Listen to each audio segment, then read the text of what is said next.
আমরা এই মিন্টু সাহেব আমাদের জন্য যা যা করেছেন, আমরা একটু হলেও মানে আমরা এই দাগনভূঞাবাসী আপামর জনসাধারণ একত্রিত হইয়া এই জনাব মিন্টু সাহেবকে বিপুল ভোটে নির্বাচিত করে আমরা এই ঋণটা শোধ করতে চাই। আমরা সোনাগাজী দাগের ভূঁইয়ার মানুষ, ফেনী ৩ সোনাগাজী দাগের ভূঁইয়া। আমাদের গৌরব ও গর্বের স্থান এই আসনে সারা বাংলাদেশের পরিচিত মুখ জনাব আব্দুল আওয়াল মিন্টুকে বাংলাদেশ জাতীয়তাবাদী দল বিএনপির পক্ষ থেকে নমিনেশন দেয়ায় আমরা সোনাগাজী দাগের ভূঁইয়ার মানুষ অত্যন্ত খুশি।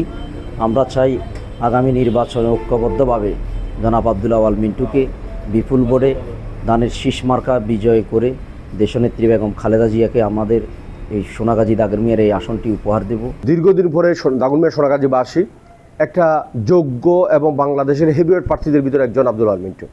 আমরা ওনাকে পেয়ে খুবই আনন্দিত। আবাল বৃদ্ধ বনিতা বেকুল হয়ে আছে আব্দুল আওয়াল মিন্টু সাহেবকে ভোট দেওয়ার জন্য।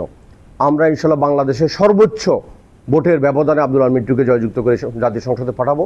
আমরা আশা করি সোনাগাজী মিন্টু সাহেবের নমিনেশন পেয়ে এমপি নির্বাচিত হয়ে অবহেলিত সোনাগাজীকে উন্নয়নের রোডম্যাপে নিয়ে যাবেন। এই প্রার্থী পেয়ে আমরা আলহামদুলিল্লাহ অনেক খুশি।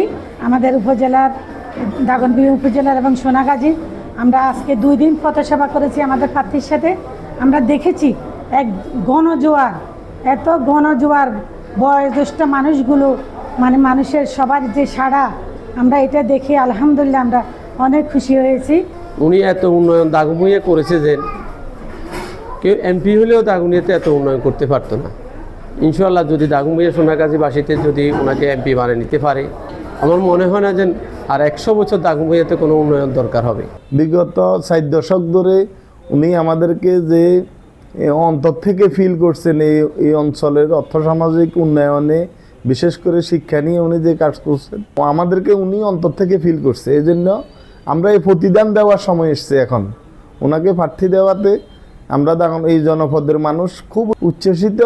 আমরা বহুদিন পরে জনাব আব্দুল আওয়াল মিন্টু সাহেবের উনি যে অত্র অঞ্চলে যে অবদানগুলো রেখেছেন, বিভিন্ন শিক্ষা প্রতিষ্ঠান এবং বিভিন্ন সামাজিকভাবে অবদান রেখেছেন, সেটা ঋণ শোধ করার আমাদের এখন সময় এসেছে। আমি আপনাদের সামনে জীবনে প্রথম একটা ইলেকশন করতাম।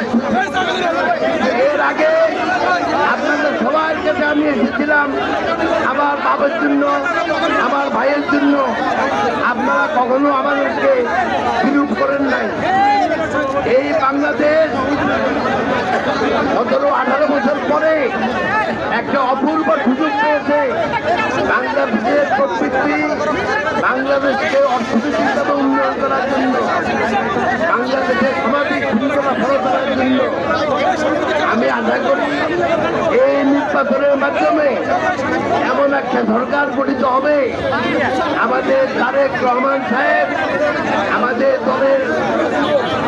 আমাদের দলের সিনিয়র ভাইস চেয়ারম্যান, তিনি এখন দল চালাচ্ছেন, তার নেতৃত্বে এমন একটা সরকার গঠিত হবে, সেই সরকার বাংলাদেশের শান্তি শৃঙ্খলা ফলো জানবে, সেই সরকার দেশের অর্থনৈতিক প্রবৃদ্ধি বাড়াতে হবে।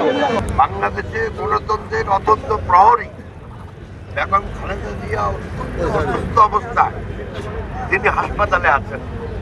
আজকে আমার কাজ একটাই, আপনাদের সবাইকে নিয়ে আমরা আল্লাহর কাছে দোয়া কামনা করা ওনার জন্য, উনি যেন তাড়াতাড়ি সুস্থ হয়ে আমাদের কাছে ফেরত আসেন।